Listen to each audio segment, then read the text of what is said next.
Sekarang sudah pukul 14.00. Kita mulai webinar kita pada hari ini. Assalamualaikum warahmatullahi Ya. wabarakatuh. Waalaikumsalam. Waalaikumsalam warahmatullahi wabarakatuh.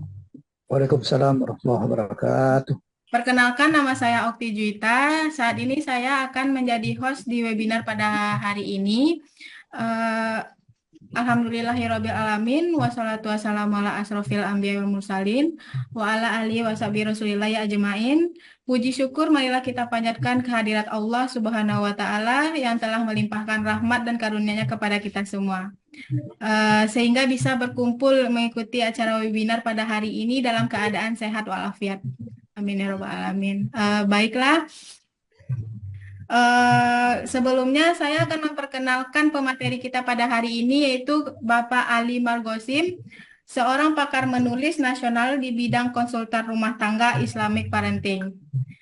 Saat ini Bapak akan membawakan materi webinar kita yang berjudul eh, Bongkar Strategi Menulis Sambil Dasteran Pun Bisa. Nah, saya pun masih bingung ya untuk judulnya Bapak. Semoga nanti untuk penjelasan Bapak bisa lebih paham. Mohon maaf sebelumnya Bapak Ibu semua untuk mohon diaktifkan kameranya.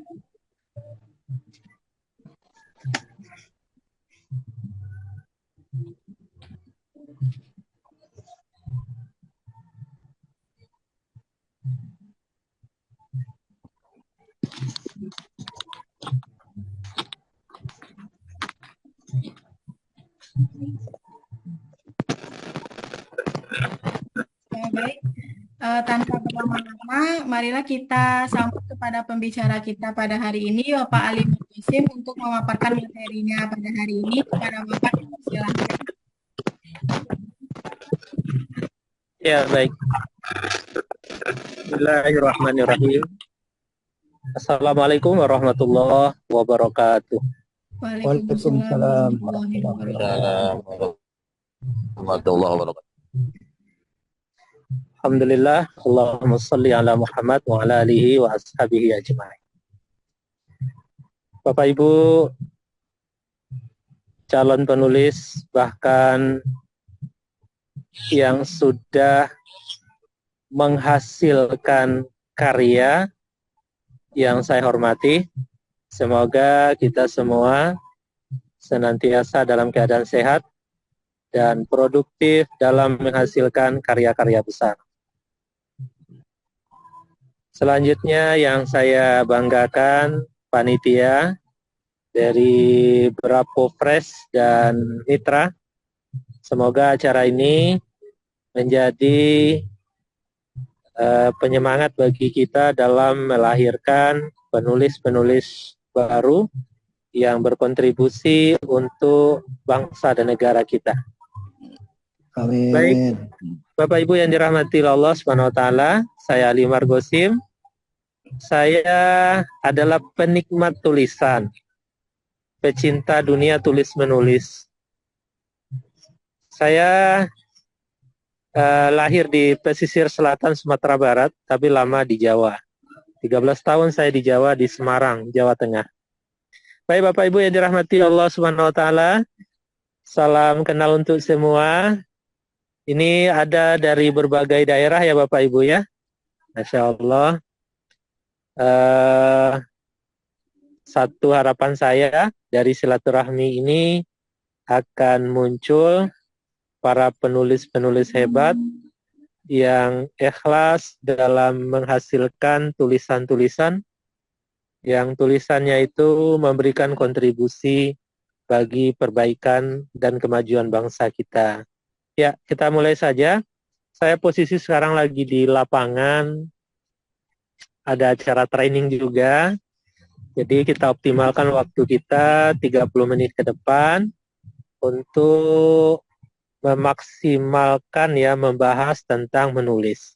Bapak Ibu, saya bertanya, menulis itu mudah apa susah?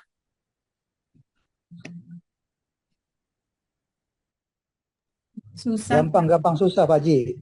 Bapak, susah banget, Pak. Menulis itu asyik atau memberatkan? Ya, kadang asik Asik. kalau lagi nggak ada halangan. Kadang-kadang Masya. hari nggak bisa bikin apa-apa tuh. Ya, Pak Haji, gitu Pak Haji. Iya. Bapak Ibu, saya akan berbagi tips nanti ya. Tentu Izin, Pak, suaranya mute.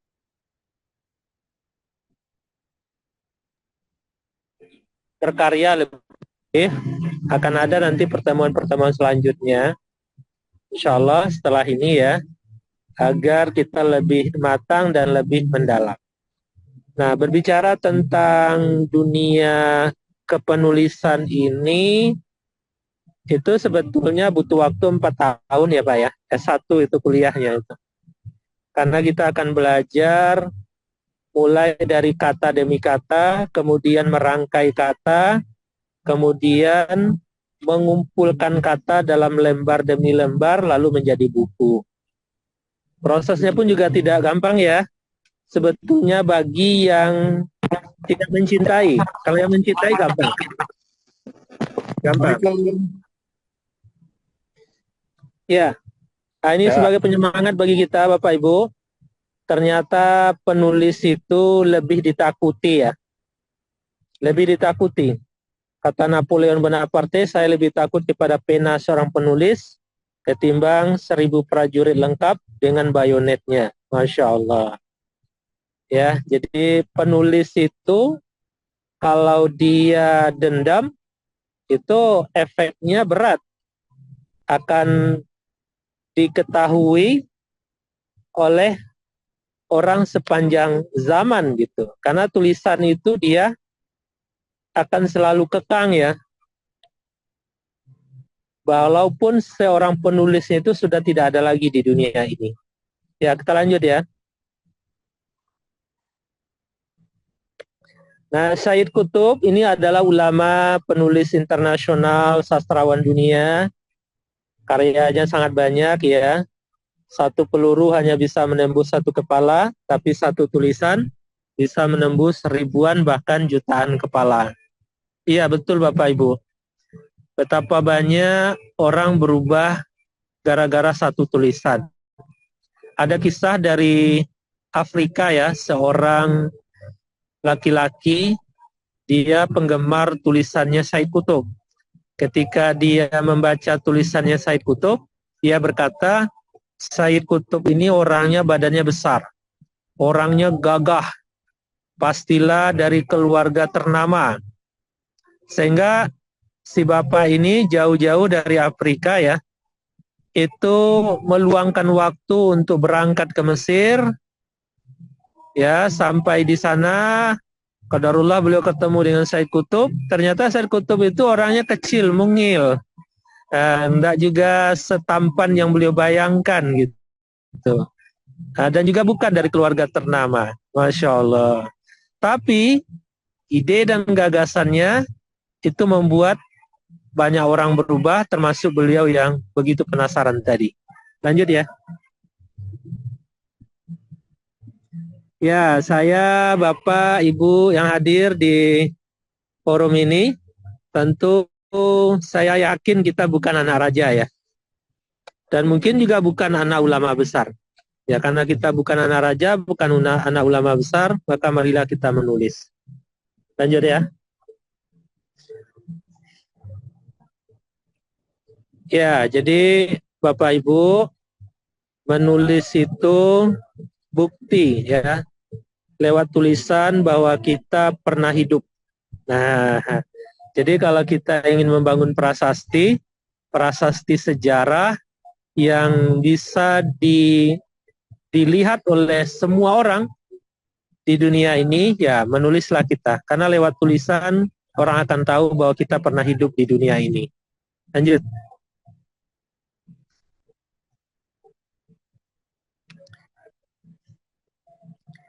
Ya, menulis itu melahirkan pikiran. Jadi para penulis itu itu seperti ibu-ibu hamil. Ya, semakin produktif dia hamil, semakin banyak anaknya. Nah, kita para penulis itu yang ada di dalam diri kita adalah pikiran-pikiran. Pikiran itu kita lahirkan dalam bentuk tulisan atau perasaan yang kita goreskan dalam bentuk tulisan. Lanjut. Ya, tulisan merupakan refleksi bahwa kita pernah ada, bahwa kita pernah eksis. Tulisan itu yang merubah sejarah dari sejarah prasejarah ke sejarah. Dari tulisan pula kita selamat ya dari label dongeng. Jadi orang akan mengatakan ini sejarah, ini hikayat. Nah, itu dari tulisan. Lanjut. Manfaat menulis yang pertama, apapun agama kita, menulis itu bernilai ibadah. Kalau dalam Islam, menulis itu termasuk pada al-ilmun yuntafa'un bih, ilmu yang bermanfaat. Dia akan selalu memberikan kebaikan, mengalirkan pahala bagi penulisnya selagi tulisannya itu dibaca oleh orang.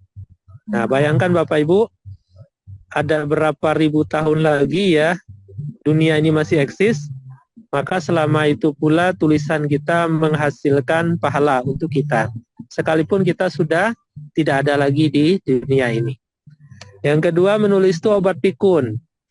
Orang yang mudah lupa itu salah satu ciri orangnya jarang berpikir.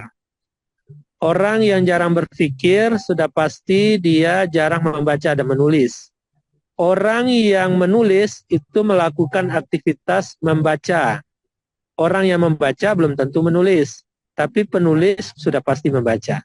Nah, obat pikun yang paling efektif yang diakui oleh para ilmuwan dari zaman dulu hingga sekarang adalah penulis, ya, dengan menulis. Kemudian membranding diri.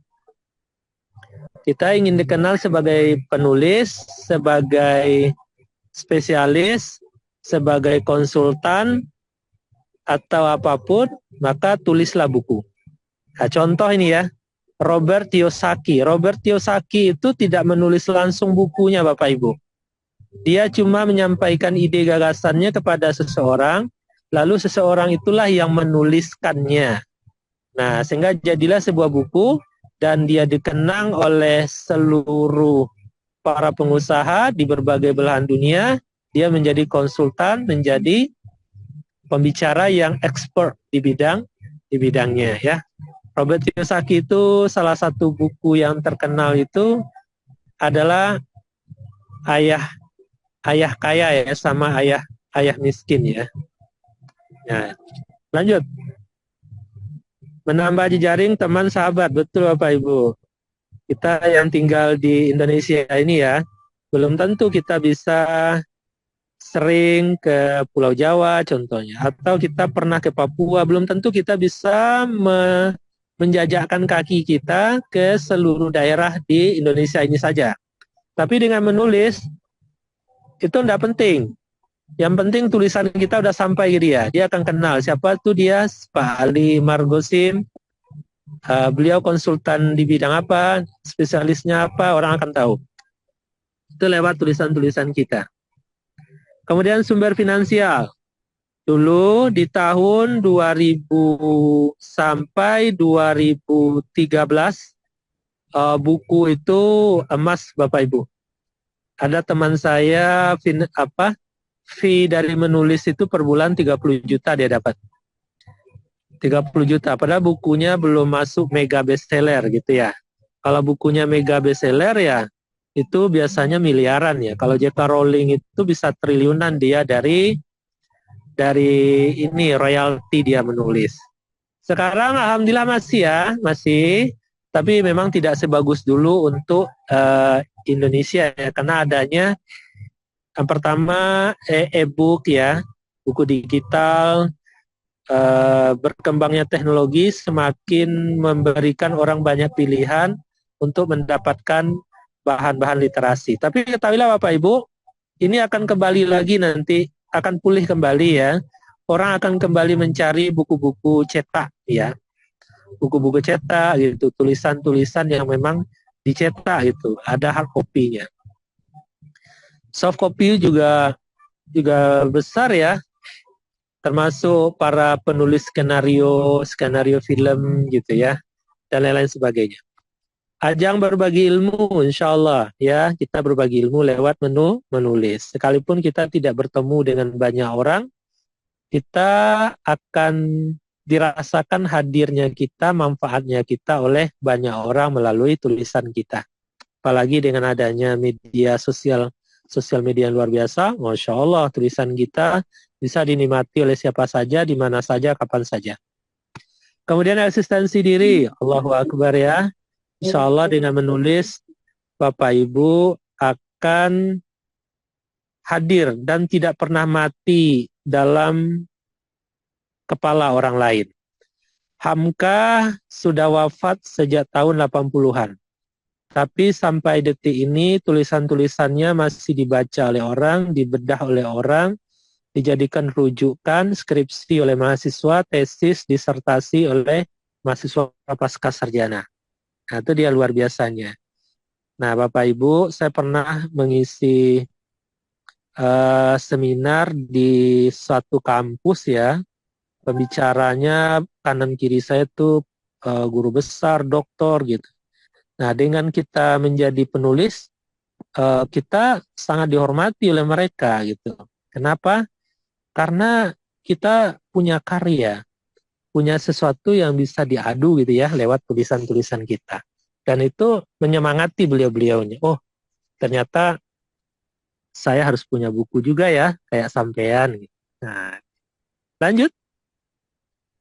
Ya, mengurangi dosa atau pintu maksiat ya. Orang yang banyak menulis, dia akan banyak menghabiskan waktu memperbaiki keilmuannya. Banyak menghabiskan waktu mengikat ilmu. Banyak menghabiskan waktu mengkaji ilmu. Jadi dia tidak punya waktu untuk bergibah. Nah, itulah kira-kira ya. Nah, lanjut.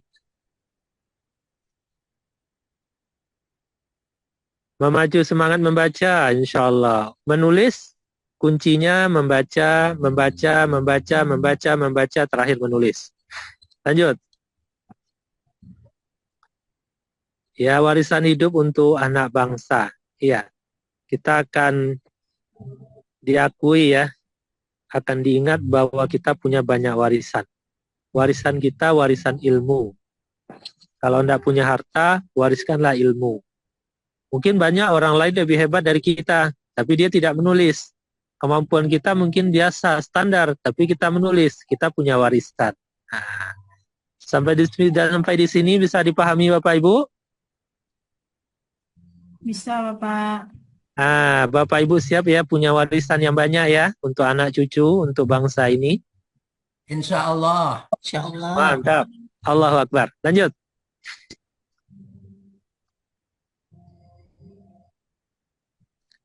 Nah, ini jenis-jenis tulisan. Ada fiksi, ada non-fiksi. Nah, tidak usah saya bahas lagi ya. Nah, fiksi itu ya fiction, hayalan.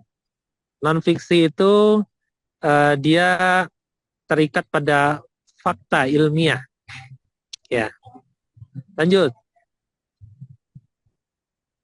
Ya. Terus lanjut. Ya, ini klasifikasi penulis, ada content writer, copy writer, co-writer, ghost writer, ya. Book writer, article writer, columnist, novelist, cerpenist, scriptwriter, screenwriter, songwriter, banyak sekali. Nah, ini bisa juga jadi profesi ya. Nah, bisa jadi job juga ini. Penulis naskah nyanyi, contohnya songwriter. Nah, kan ada atau skrip, kita menulis skrip, atau screenwriter. Nah, screenwriter itu biasanya dipakai oleh media televisi, itu dia butuh screenwriter. Cerpenist, novelis, kolumnis. Kolumnis ini biasanya di media cetak dia butuh. Artikel writer, ini penulis artikel ya, online, offline dia butuh itu. Penulis buku. Nah, yang menarik di sini ada Bapak Ibu, ghost writer. Ghost writer ini ada yang tahu Bapak Ibu? Ya, silakan. Penulis hanya tercantum namanya, tidak ikut andil banyak tentang isi tulisan. Oh. Ada pendapat lain? Naskah yang udah disediain. Oke. Nah, lebih tepatnya Bapak Ibu, ghostwriter ini adalah dia memberikan jasa kepenulisan, namanya tidak dicantumin, tapi dia dapat uang. Yang penting uang. Yang penting dia dapat bayaran Bapak Ibu. Itu ghostwriter ya. Ya, contoh nih ada pejabat. Bapak, tolong buatin dong saya buku buat branding sebagai pejabat sukses contohnya. Atau pejabat merakyat. Ya ini ya. Atau pengusaha. Bapak, tolong buatin dong saya buku. Saya mau nih dikenang orang sebagai pengusaha yang pro lingkungan hijau contohnya. Nah, kita buatin, tapi kontraknya jelas. Satu naskah contohnya 100. Ya, itu naskah jadi, sudah naskah itu jadi miliknya dia. Yang jadi milik kita adalah uang. Nama kita tidak dicantumin di naskah itu. Itu namanya ghost writer. Lanjut.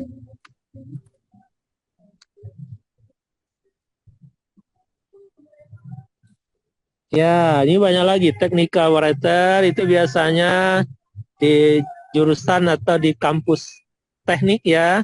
Creative writer, freelance, news writer, UX writer. UX writer ini biasanya pabrik-pabrik keteknikan atau yang berhubungan dengan produk-produk rumah tangga ya. Nah, itu dia butuh penulis itu. Namanya UX writer. Lanjut. Persiapan sebelum menulis. Yang pertama, niat yang tulus, ikhlas, niat untuk berkontribusi, memberikan solusi. Ya, pertama niat ya Bapak Ibu ya. Niatnya harus dikuatkan, diluruskan. Yang kedua, tekad yang kuat. Kita harus punya kemauan yang kuat. Ya, kemauan yang kuat harus ada karena apalagi untuk pemula ya Bapak Ibu, untuk pemula itu memang butuh tekad yang kuat. Tidak boleh mudah menyerah, putus asa. Kalau putus asa ya ibaratkan orang mengasah pisau, nah itu pisaunya baru mulai diasah dia berhenti gitu. Pisau itu berhenti diasah kalau sudah terbukti tajam. Ya, lanjut. Yang ketiga, sudah memiliki gambaran pokok persoalan yang akan dibahas. Contoh nih, aku pengen dong menulis apa tuh? Kenakalan remaja. Kenapa Bapak mau nulis kenakalan remaja? Anak-anak remaja sekarang brutal-brutal. Apa contohnya? Ya, pergaulan bebas lah, tidak berakhlak lah, mengkonsumsi narkoba lah. Itu salah satu contoh. Jadi kita harus punya gambaran pokok persoalan. Itu satu, itu harus dikunci itu. Keempat, mengumpulkan bahan-bahan referensi. Jelas kita harus banyak referensi Bapak Ibu. Rajin membaca ya. Kalau menghasilkan satu buku itu, ya minimal kita baca sampai 20-an buku ya. Kumpulkan referensi. Nah, nanti mungkin kalau ada momen lagi kita akan belajar bagaimana mengolah referensi yang jumlahnya banyak dalam waktu yang terbatas dengan hasil tetap maksimal. Nah, nanti akan kita bahas sesinya sendiri. Kita perlu hasil penelitian orang, ya. Kita perlu mewawancarai, ya. Kita perlu melakukan survei, ya. Tentu terkait dengan masalah yang akan kita bahas. Hadir dalam komunitas perlu. Untuk apa? Untuk menjaga semangat kita agar terus bersemangat. Kita perlu lingkungan yang kondusif mendukung semangat kita. Contoh forum-forum kepenulisan ada Lingkar Pena atau apalah namanya ya. Banyak tuh Bapak Ibu bisa cari yang masih aktif, yang produktif ya. Salah satunya Lingkar Pena. Lingkar Pena itu penulisnya se-Indonesia sudah puluhan ribu, karya yang dihasilkan sudah ada ratusan ribu lah ya, baik berupa buku dan segala macam, itu udah banyak sekali. Lanjut. Temukan mentor yang tepat. Nah, jadi Bapak Ibu, alhamdulillah pada hari ini kita berbicara dengan orang yang punya karya gitu. Ya, salah satunya saya. Ada karya di Gramedia, di berbagai buku, toko buku, itu bisa ditemukan. Ya, Pak Gramedia itu standar perbukuan nasional. Ya, kalau ada buku-buku penulis di sana, itu dia bisa jadi acuan untuk mentor Bapak Ibu. Lanjut. Komitmen dalam berproses, betul. Jadi tidak ada yang instan ya Bapak Ibu ya. Kalau saya Bapak Ibu lebih kepada hobi Bapak Ibu, saya hobi menulis. Seperti halnya saya hobi memasak, hobi jalan-jalan. Nah, menulis saya juga hobi. Dulu saya kemana-mana bawa buku sama pulpen Bapak Ibu. Ya, bawa pena, bawa buku gitu. Ketika ada ide, idenya saya tulis langsung. Bahkan lagi nyetir pun kalau ada ide bagus, saya berhenti, ya, menepikan kendaraan, lalu saya catat idenya baru lanjutin lagi perjalanan. Segitunya gitu. Namanya juga hobi, dibayar nggak dibayar, ya tetap aja nulis, terbit nggak terbit, tetap menulis. Jadi Bapak Ibu lihat, saya kan nggak ada beban menyampaikan materi ini. Ya, karena saya hobi Bapak Ibu. Ya, diundang nggak diundang, saya tetap menulis gitu. Nah, disukai nggak disukai, tetap menulis. Nah, kemudian apa lagi?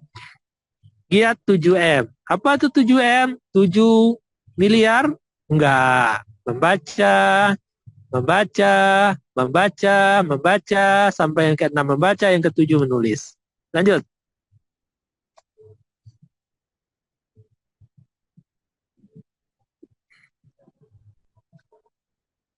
Lanjut ya.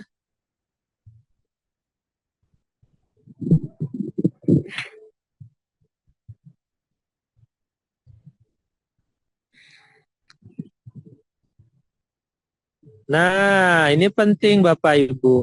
Bapak Ibu, saya ini bukan seorang teoritis, saya adalah praktisi.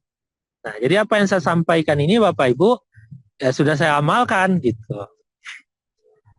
Bapak Ibu, yang pertama kebiasaan yang perlu kita rawat, ya, terutama yang untuk Muslim ya, berwudu. Kalau yang tidak Muslim, cuci muka ya, cuci tangan, cuci kaki gitu.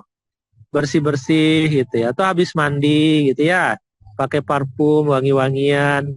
Nah, kemudian ada memulai dengan basmalah, itu yang untuk Muslim. Untuk non-Muslim silakan sesuai dengan kepercayaan masing-masing. Kita baca dengan nama Tuhan yang menciptakan kita. Kemudian ketiga, hindari perut kenyang. Wah, ini penting nih Bapak Ibu. Tanya Bapak Ibu kalau perutnya kenyang, itu bisa mikir enggak? Ngantuk. Kalau sore-sore kayak gini enaknya ngopi nih Bapak Ibu. Masya Allah. Jadi penulis itu seorang coffee lovers. Iya, kalau saya iya coffee lovers. Pencinta kopi Bapak Ibu, tapi saya enggak perokok. Teman-teman saya banyak yang merokok, ya, tapi saya enggak cocok, saya mengopi aja. Kalau ngopi saya bisa 3 kali sehari. Kalau dikejar deadline, saya bisa ngopi 5 kali sehari. Nah, tapi kopinya, gulanya saya batasi Bapak Ibu ya. Nah, saya batasi gulanya. Sedikit aja, yang penting ada rasa manis. Jadi, kalau Bapak Ibu nanti punya pasangan rajin ngopi, ya artinya dia punya potensi menjadi penulis itu. Gitu. Kenapa kopi itu dibutuhkan oleh penulis? Karena kopi itu memiliki kandungan, memiliki satu zat yang membuat otak kita itu ringan dalam berpikir. Dia cepat merilekskan kekakuan dalam otak kita, kelelahan otak kita berpikir itu salah satu zat yang membuat dia rileks, kembali ringan, kembali dia itu santai adalah zat yang ada di dalam kopi. Apakah zatnya? Kita tanyakan nanti ke dokter atau ke ahlinya. Tapi itulah yang saya pahami, yang saya baca, dan yang saya amalkan, serta kawan-kawan penulis rata-rata pengopi, walaupun ibu-ibu ngopi dia. Ngeteh boleh? Boleh. Saya tidak promosi kopi Bapak Ibu ya. Kalau mau jualan kopi silakan. Kemudian apa lagi? Ya, yang jelas jangan sampai perutnya kenyang Bapak Ibu. Boleh makan 4 kali 5 kali sehari boleh, tapi sekali makan jangan sampai langsung 3 piring gitu. Sedikit secukupnya saja. Karena kalau perut kenyang otaknya tumpul. Kemudian yang keempat adalah matikan TV, silent gadget Anda. Yes, TV jangan nyala ya. Otak kita itu tidak bisa dalam satu waktu mengerjakan banyak hal. Kalaupun bisa, tidak maksimal hasilnya. Rata-rata penulis itu mencintai dunia sepi, pinggir pantai, atau menulis tengah malam, sepertiga malam, di pegunungan gitu.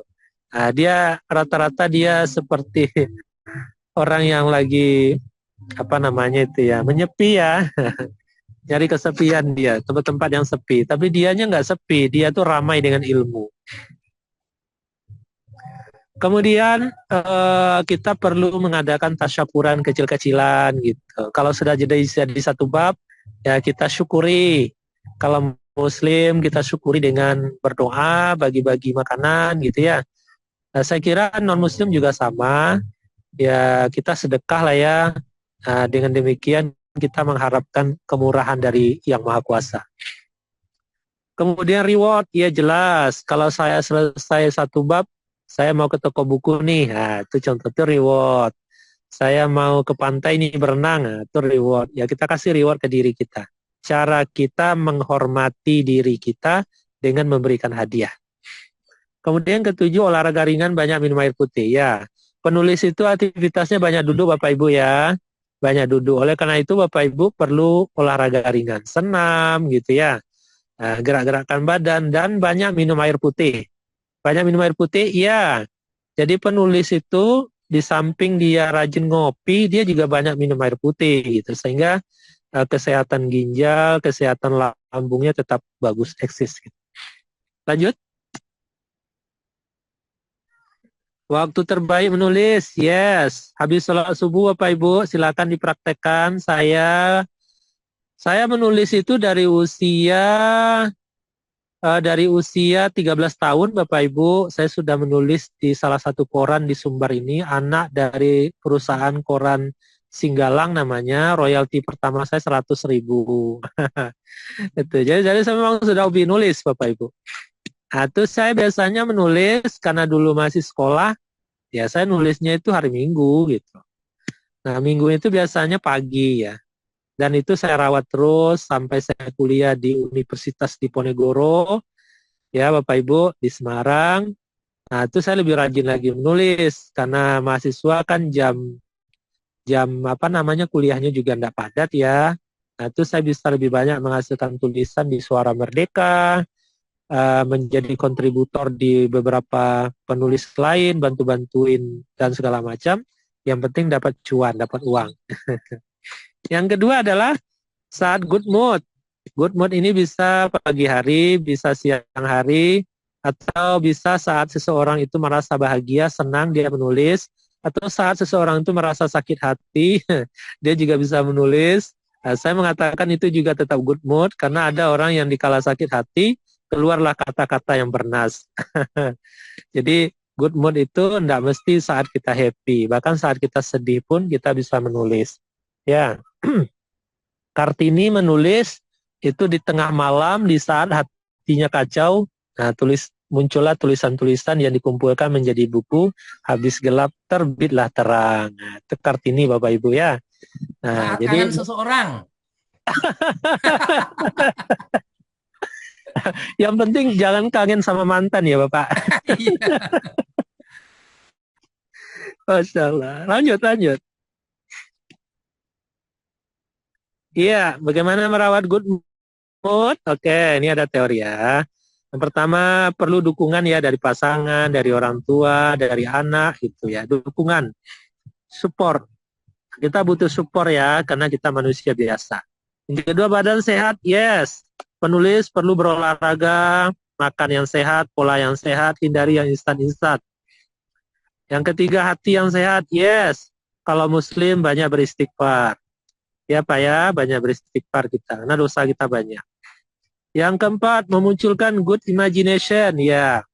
Apa bedanya imajinasi dengan khayalan? Berbeda. Kalau berimajinasi, itu kita yang merencanakan. Paham Bapak Ibu? Contoh nih, kita yang menginginkan bahwa kita akan terbang ke langit ketujuh. Itu imajinasi tuh.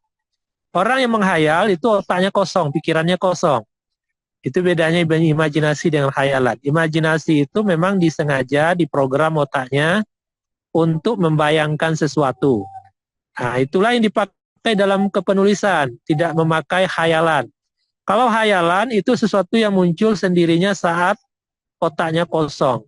Habis itu biasanya dia kemasukan itu ya, kerasukan biasanya. Nah, jadi yang perlu kita rawat adalah imajinasi. Penulis butuh imajinasi, yes. Dengan imajinasi kita bisa mengumpulkan banyak ide, semangat kita terus bertambah. Nah ya, insya Allah dengan merawat imajinasi. Apalagi suasana tempat menulis ya. Bapak Ibu, saya menulis buku-buku parenting keluarga memang setelah saya berkeluarga, punya anak itu. Nah dengan begitu saya hampir setiap hari melihat istri, melihat anak, senyumnya, tangisnya, ya, suka, duka, canda tawa, itu membuat kita lebih hidup ruhnya ketimbang seseorang belum mengalami atau belum melakukan, tapi dia sudah menyusun teori-teori. Beda. Kemudian tempat menulis itu, kalau buku-buku pernikahan, ya kamarnya ditata begitu. Menjadi kamar seperti pengantin. Ya, walaupun pernikahan kita sudah 20 tahun ya, kamar kita ditata, bau parfumnya mungkin ketika kita menikah dulu parfumnya apa mereknya. Nah, itu bisa dipakai lagi tuh, dicoba lagi. Itu untuk mengembalikan memori di masa-masa yang telah berlalu. Gitu caranya, Pak. Kalau seorang J.K. Rowling menulis novel tentang sihir menyihir, memang dia menata ruangan kos-kosan yang dia kontrak ya, karena dia nggak punya rumah ketika itu, dengan simbol-simbol sihir gitu ya, tokoh-tokoh serem gitu. Nah, sehingga idenya, imajinasinya itu mengakar kuat dan tersambung satu dengan yang lain. Begitu. Ya, ini ilmunya Pak ya, ini ilmu praktisi ini. Apalagi? Memiliki dorongan impian, yes, kita harus punya mimpi. Setidaknya dalam hidup kita punya buku lah, satu minimal. Nah, terbit di mana? Gramedia. Nah, itu perlu Bapak Ibu. Apalagi? Tamasya buku, Bapak Ibu ya, sekali sebulan gitu ya. Ya, terima gajian lah. Sisihkan gajinya 5%, jatahnya untuk beli buku gitu ya. Nah, jalan-jalan kita bawa makanan gitu. Ajak juga pasangan atau anak atau cucu ya ke toko buku. Kemudian bisa juga menghadiri di mana dilakukannya bazar-bazar buku gitu. Kita hadir di sana. Itu tamasya buku. Silaturahmi dengan penulis senior. Penulis senior itu maksudnya penulis yang telah menghasilkan banyak buku. Mungkin dia lebih muda dari kita, tapi dia sudah punya karya dan karyanya menasional.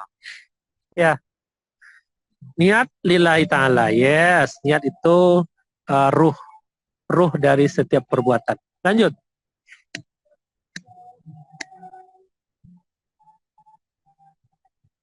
Membangun suasana tempat menulis, yes, tadi udah disampaikan. Oke. Nah, pahamlah kita ya, insya Allah. Lanjut.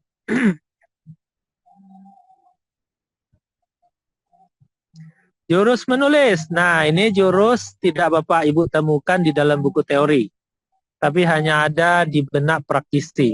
Pertama, jurus ATM. Mesin ATM, mesin di dalamnya banyak uang. Ya, bisa jadi. Karena dengan menulis, insya Allah orang akan dapat uang. Setiap kali diundang, dia pasti dibayar. Ya Bapak Ibu, kalau yang mengundang instansi benefit itu ya, yang benefit, itu penulis itu setidaknya ya, sekali ngisi itu 3-5 juta ya sekali ngisi itu. Nah itu benefit ya. Itu satu kali ngisi itu 1 jam cuma tuh. Nah, jadi menghasilkan uang. Nah, yang dimaksud di sini yang pertama amati, tiru, modifikasi. Caranya bagaimana? Bapak ingin menulis tentang pergaulan atau kenakalan remaja. Berarti Bapak harus mencari referensi seputar remaja. Pergaulan remaja, yaitu ya, rusaknya remaja dan segala macam. Bapak kumpulkan. Lalu Bapak cari mana buku yang paling bagus dari referensi yang ada. Wah, menurut saya buku ini yang paling bagus nih. Oke. Buku itu akan siap-siap Bapak bedah. Bapak baca sekali, 2 kali, 3 kali. Setelah itu Bapak bedah. Kemudian Bapak modifikasi judulnya. Bapak modifikasi juga daftar ininya ya. Apa namanya itu. Bab demi babnya ya. Nah, itu nanti perlu dimodifikasi. Pakai bahasa Bapak sendiri. Kemudian buku ini lebih mengarah pada contohnya pembentukan karakter. Nah, Bapak akan memberikan modifikasi dalam hal penguatan karakter. Yang pertama membentuk, Bapak sekarang menguatkan. Nah, jadi Bapak sudah punya role model, buku, Bapak tinggal mengembangkan, Bapak tinggal mencontoh, lalu memodifikasi. Jadi ada satu buku. Lanjut. Ya, oke. Kalau bayi itu lahir, ini pregnan ya. Lanjut. Nah, ini jurus hamil. Penulis itu seperti Ahmad Tohari, Bapak. Saya beberapa momen sama beliau, terakhir itu di Solo. Saya tanya, senior, berapa lama sampean menghasilkan karya novel Ronggeng Dukuh Paru? Nah, pernah dengar novel Ronggeng Dukuh Paru, Bapak Ibu?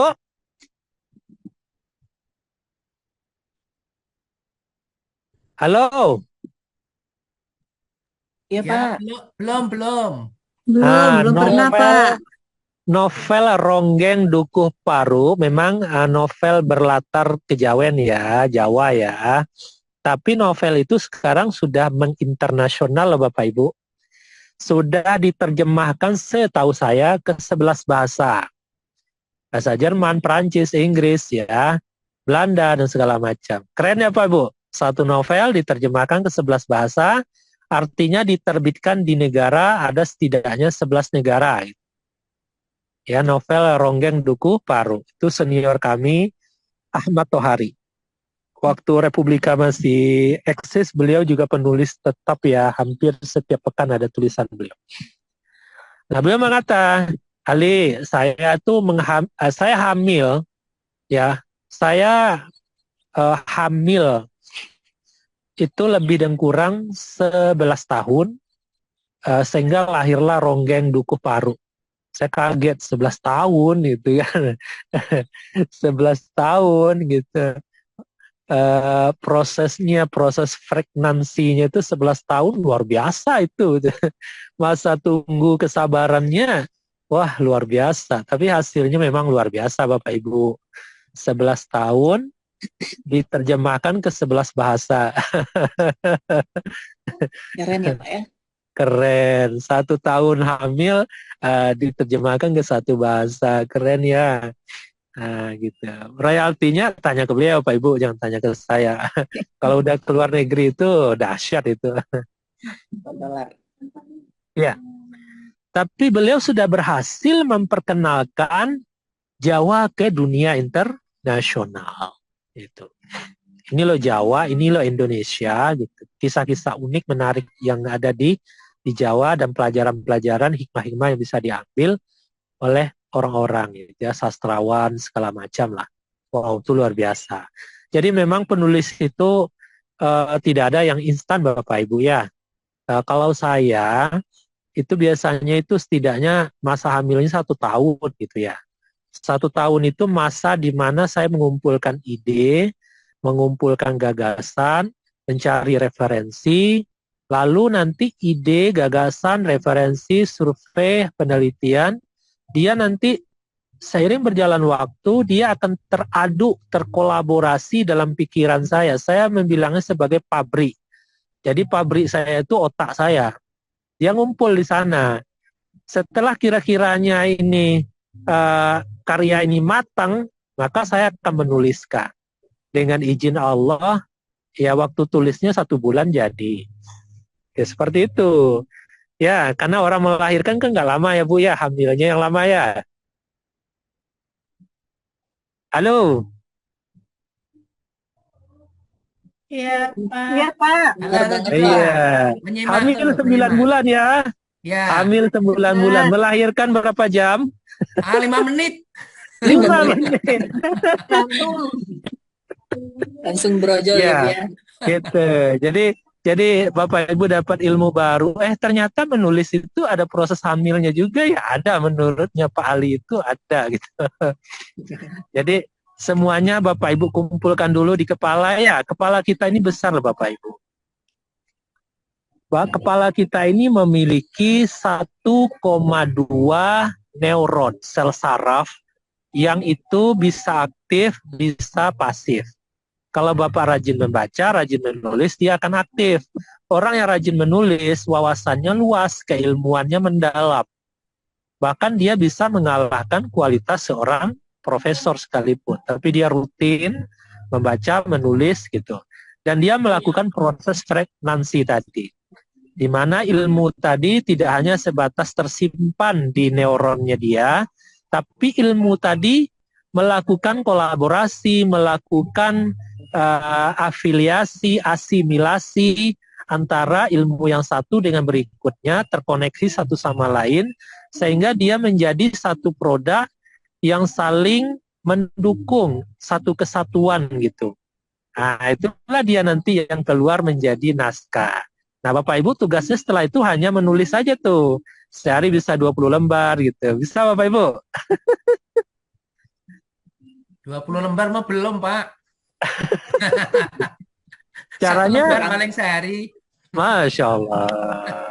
Masya Allah. Itu bisa, 20 lembar sehari bisa. Tapi Bapak harus melewati masa pregnancy. Saya menyebutnya masa pregnancy. Ya, dia hamil di kepala kita dulu. Ya, mengumpul di kepala.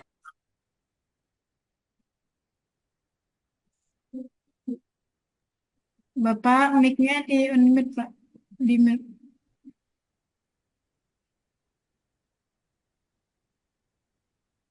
Maaf Pak Ali, masih Mic-nya mute. masih bisu, Pak.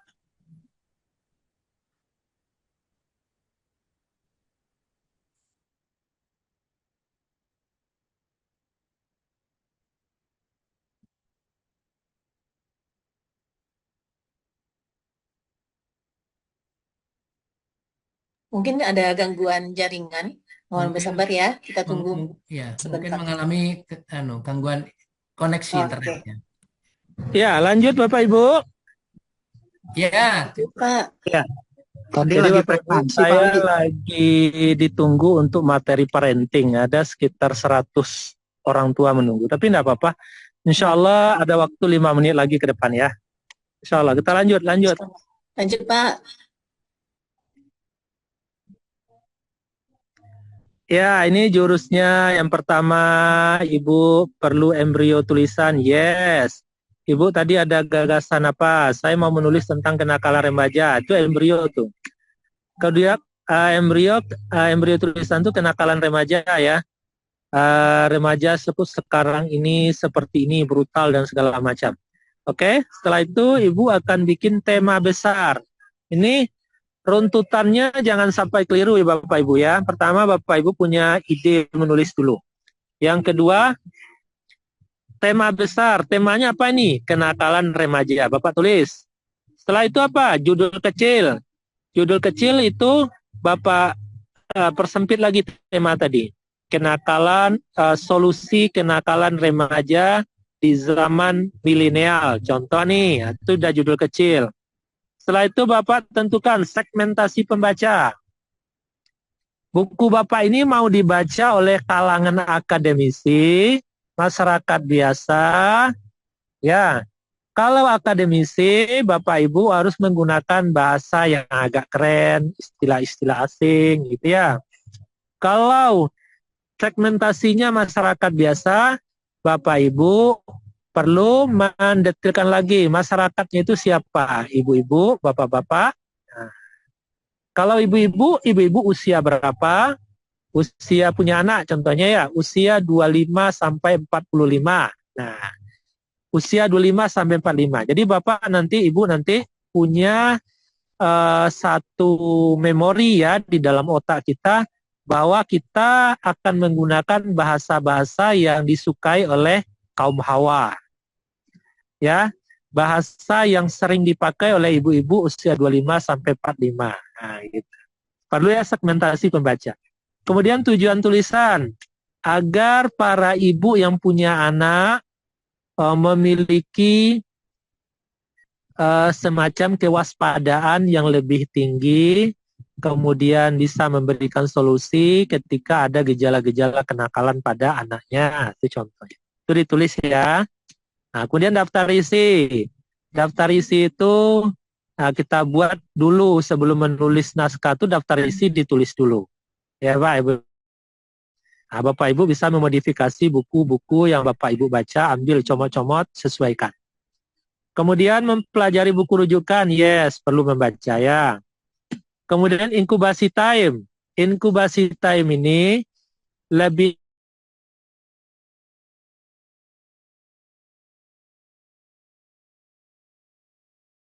2-3 hari, Bapak Ibu merenung dengan lebih keras. Ya, merenung dengan lebih keras bahwa kalau tadi dia mengalir ya, pregnan itu dia mengalir saja, melakukan asimilasi.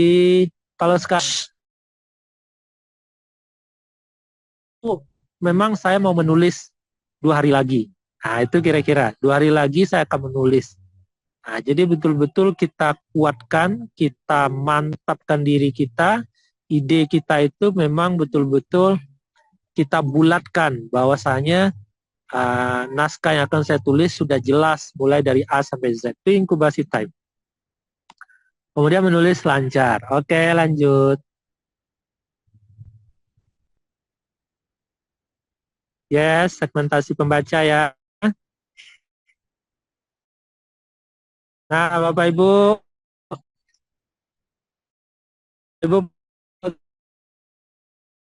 tahu usia pembaca tadi saya sudah sampaikan. Bahasa yang dipakai persaliola para pembaca penikmat buku. Lanjut.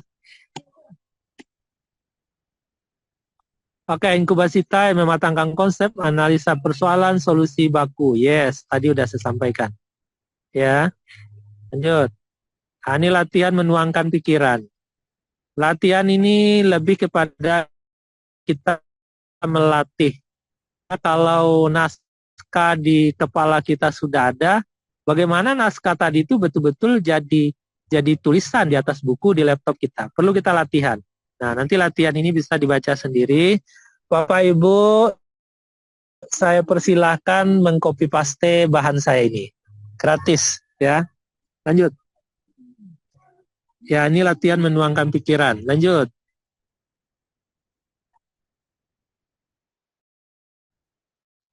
Ini menuangkan pikiran dan perasaan. Jadi Bapak Ibu, menulis itu ada 2. Ada menulis dengan bahasa tulisan, ada menulis dengan bahasa lisan. Plus minusnya ada. Menulis dengan bahasa tulisan, itu bahasa kita sesuai dengan EYD. Tapi orang agak susah juga memahami dan cepat ngantuk.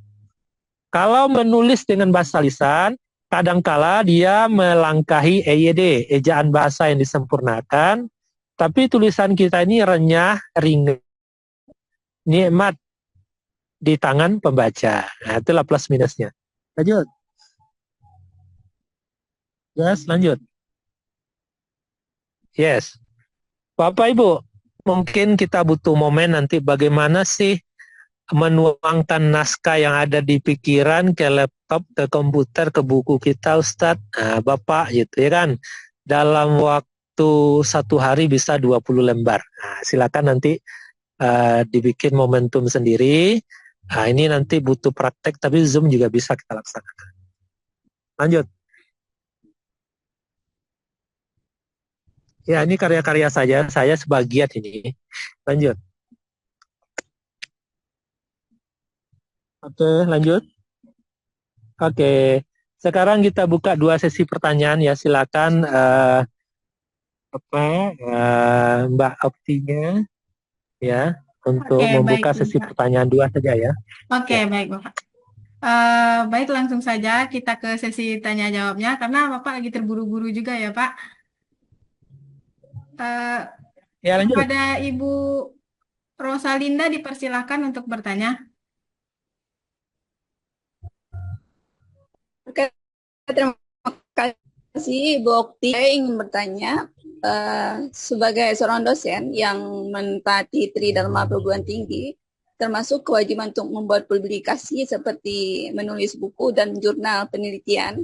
Nah, saya ingin menanyakan bagaimana cara agar tulisan kita dapat mudah diterbitkan dalam jurnal Scopus.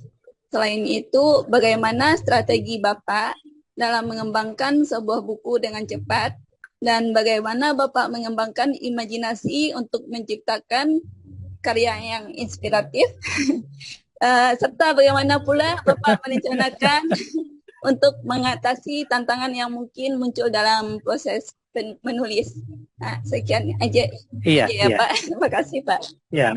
Langsung saya jawab, Ibu. Luar biasa. Terima kasih, Pak Ali. Ini satu pertanyaan untuk semua. Baik, Ibu. Jadi kalau saya berangkat dari hobi, kalau Ibu berangkat dari tugas suci. Iya. Jadi begini Bapak Ibu, tulisan kita itu akan diburu oleh orang dengan syarat 2. 1, bermutu, yang kedua marketable. Ya, punya nilai jual. Nah, ini tidak boleh kita lupakan. Tapi kalau yang berhubungan dengan Scopus biasanya itu adalah quality ya Bu ya. Nah, karena teman tidur saya juga selalu bilang begitu, bagaimana menerbitkan tulisan di Scopus. Alhamdulillah beberapa naskahnya sudah terbit di Scopus. Luar biasa, Pak. Kalau Ibu mau nanti bisa konsultasi ke teman tidur saya.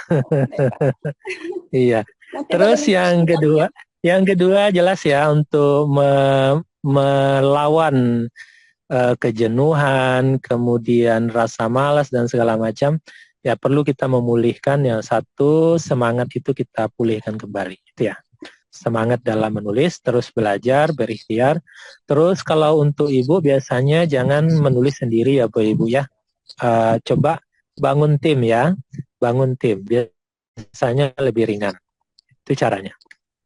Terima kasih Bu. Terima kasih Ya, Bapak lanjut. Ali. Sama-sama. Lanjut, Oke. satu lagi Baik. Mbak. Satu lagi kepada Bapak Kardo dipersilahkan.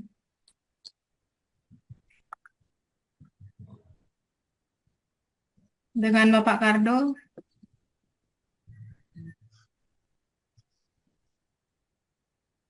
Tidak ada ya Bapak. Halo, Baik, langsung saja ke Bapak Jeffrey Prata dipersilahkan. Halo, selamat sore Bapak. Selamat sore. Halo Pak, selamat sore. Sebentar Bapak. Selamat, ya siap. Bapak bisa aktifkan kameranya Bapak? Lagi kerja nih Kak Ukti di Siantar. Ini Oke. saya lagi keluar Oke, dari baik. ruangan. Siap. Mohon maaf Kak ya, nggak bisa mungkin.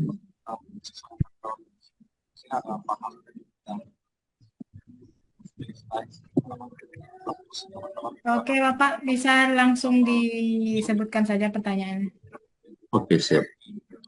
Izin bertanya Pak, apa yang harus dilakukan seseorang kayak kita ini, para pekerja swasta, agar bisa menjadi seorang penulis yang baik? Dan apa yang harus Bapak pertimbangkan ketika mengevaluasi kredibilitas seseorang penulis? Terima kasih. Dan next yang terakhir Pak, bagaimana Pak peluang jasa penulis artikel di era digital 2024 ini? Sekian dan terima kasih Kak. Mohon pencerahan ya Kakak. Iya, Selamat sore. sore. Siapapun kita bisa menulis, kita bisa menghasilkan buku, bisa menghasilkan karya. Nah, sebagai pemula tentu kita memulai dengan yang lebih ringan, contohnya menulis artikel dulu. Kita tentu berlatih karena memang tidak ada yang instan, berproses semuanya. Oleh karena itu, cara memulainya adalah dengan kita rajin membaca dulu. Ya, membaca, lalu menulis. Membaca, lalu menulis. Itu. Banyak membaca, kemudian kita menulis. Banyak membaca, kemudian menulis. Itu dulu.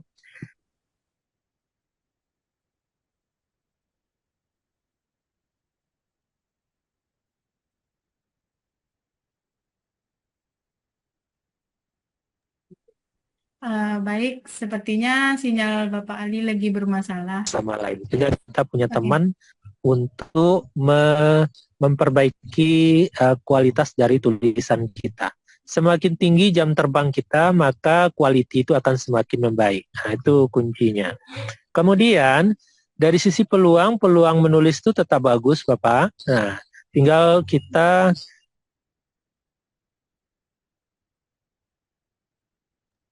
Maaf Pak Ali, mute. Pak Ali masih mute mikrofonnya.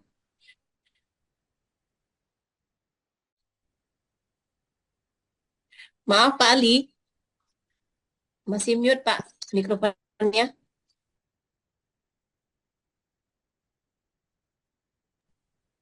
ilmiah kan baik efeknya bagi kita sebagai seorang penulis. Langkah pertama sekarang adalah mulailah menulis dengan rutin gitu, cari komunitas. Beginikan ya Bapak ya. Insyaallah akan memandu Bapak. Izin Pak yang terakhir Pak, kalau Ya. kita ini seperti pemula Pak ya, ada nggak Pak tips dan trik menjadi seorang penulis di media platform online Pak? Dan Ya, Pak untuk yang pemula, menghasilkan duitnya Pak. untuk pemula besar Bapak artikel daring atau penulis buku novel. Untuk pemula, Bapak bisa mencoba menulis dulu di sosial media ya. Nah, kalau langsung Bapak mencari proyek, tentu tidak bisa ya, karena orang butuh trust juga. Apa betul dia bisa menulis? Mana contohnya? Mana buktinya? Nah, kita perlu menunjukkan bahwa kita mampu dengan tulisan-tulisan kita yang dibagikan secara gratis. Ya, Bapak nulis dulu di Facebook, contohnya kan, nah kan bebas tuh, atau di blogger, atau Bapak bikin web sendiri. Nah, dengan terus mengasah kemampuan, Bapak akan dicari oleh orang. Nah, sesuai dengan bidang dan bakat Bapak sendiri. Contohnya Bapak di bidang olahraga, ya Bapak akan terus menulis di bidang olahraga saja, jangan nulis di lain. Ya, nanti Bapak akan ditemukan oleh orang. Terima kasih. Selamat sore Pak. Selamat sore, Mbak Ukti. Oke, baik Ya. Bapak. Iya, saya mohon undur diri dulu. Saya doakan semoga semua peserta yang hadir pada sore ini mendapatkan ilmu yang banyak dan mengamalkan apa yang telah kita sampaikan tadi. Jadi penulis hebat semua. Amin. Dan dari Bravo Fresh, sukses terus Bravo Fresh, terus berkarya, berikan yang terbaik untuk bangsa dan negara kita. Ya, baik. Terima kasih banyak Bapak. Assalamualaikum warahmatullahi wabarakatuh. Waalaikumsalam warahmatullahi wabarakatuh. Terima kasih Pak Ali. Sudah. Terima kasih. Oke, baik Bapak Ibu. Langsung. Baik Bapak Ibu semuanya, karena sesi tanya jawab kita sudah selesai, sesuai dengan sudah di-share sama admin Bravo pada pagi hari tadi, yaitu hari ini adalah kita lagi ada undian giveaway bulanan untuk para penulis di Bravo. Untuk yang penulis undian giveaway setiap bulannya khususnya bagi para Bapak Ibu yang ikut berpartisipasi dalam menulis di Bravo Press, baik di skala kolaborasi, menulis tunggal, skripsi, tesis, disertasi, jadi buku, itu dapat undian giveaway ini. Giveaway kita pada hari ini itu ada 3 Bapak Ibu. Yang pertama yaitu ada rice cooker, kipas angin, dan kompor gas. Langsung saja yaitu kita undi giveaway-nya. Untuk yang pertama yaitu yang mendapatkan kipas angin pada hari ini. Langsung saja. Ini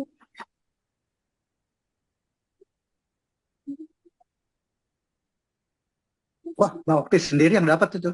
oh bukan, karena nama saya nggak ada di dalamnya.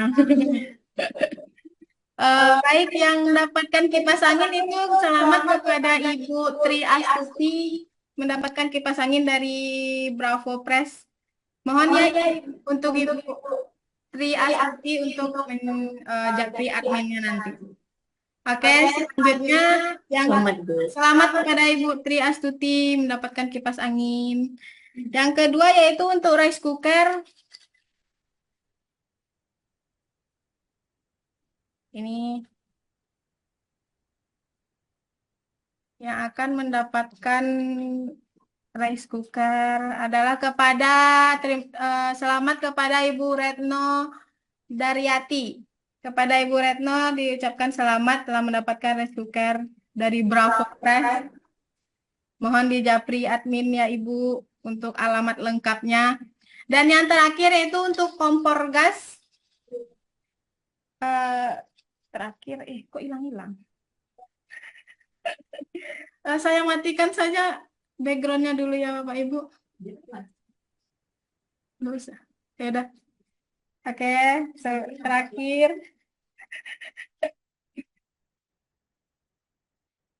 Yang akan mendapatkan kompor gas adalah kepada Ibu Dr. Nur Hasanah. Selamat Ibu. Nah, selamat Ibu. Selamat Ibu untuk dapat kompor gas dari Bravo Press. Untuk ketiga Ibu Tri Astuti, Ibu Retno Daryati, dan Ibu Dr. Nur Hasanah itu nanti akan admin Japri atau Ibu Japri duluan tidak apa-apa untuk mengirimkan alamat lengkapnya. Oke, baik, sekian dari undian giveaway Bravo pada bulan ini. Selanjutnya yaitu untuk absen sudah di-share kan Bapak Ibu? Tapi tidak bisa diklik ya Mbak? Oh, nggak bisa diklik. Iya Mbak. Karena obrolan dimatikan. Bisa kok. Bisa tadi sudah bisa tadi. Diulang lagi tuh. Bisa. Ya. Coba di copy linknya ya Ibu ya. Ya. Nanti dibuka lagi. Bisa. Linknya di mana Bu ya? Tidak ada Bu di chat Bu. Di Di room Kirim chat. ke chat. Di linknya, link absen kirim ke chat aja Bu. ya di Bapak baru masuk ya? Enggak Kalau baru Bu. masuk berarti nggak dapat itu apanya linknya. Itu di Share kolom lagi chat Bu. itu. Share lagi Bu. Coba Bu. Obrolan dinonaktifkan ini. Oke, saya isi ulang aja ya. Sebentar ya Bapak Ibu. Oke, udah di-share linknya. Semoga Bapak Ibu mendapatkan manfaat dari webinar hari ini. Kita ucapkan terima kasih kepada Bapak Ibu yang sudi meluangkan waktunya untuk mengikuti webinar ini. Kita memang hari ini agak terburu-buru ya Mbak Okti, karena berhubung ke materi kita sudah ditunggu juga jadwal beliau untuk mengisi berbagi bersama yang lain. Jadi kita harap pengertiannya Bapak Ibu yang tidak bisa kita pilih untuk bertanya tadi.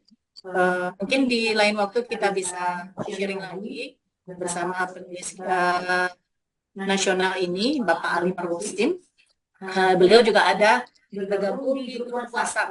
Seandainya ada hal yang urgen nantinya ingin ditanyakan sama Pak Ali, silakan Bapak Ibu nanti japri Nah beliau. Bu, linknya nggak bisa dibuka juga. Oke, Bapak Ibu, bagi penulis Bravo yang udah mendapatkan reward tadi, harap nanti klaim hadiahnya ke admin Bravo Press ya. Semoga bermanfaat walaupun hadiah yang kita berikan tidak seberapa, tapi ini adalah salah satu bentuk kita memberikan apresiasi kepada Bapak Ibu yang telah bergabung bersama Bravo Press. Baik, Mbak Oti, saya serahkan kembali untuk menutup webinar kita pada sore hari yang berbahagia ini. Terima kasih semuanya. Saya kembalikan. Oke, baik. Terima kasih kepada Mbak Weni.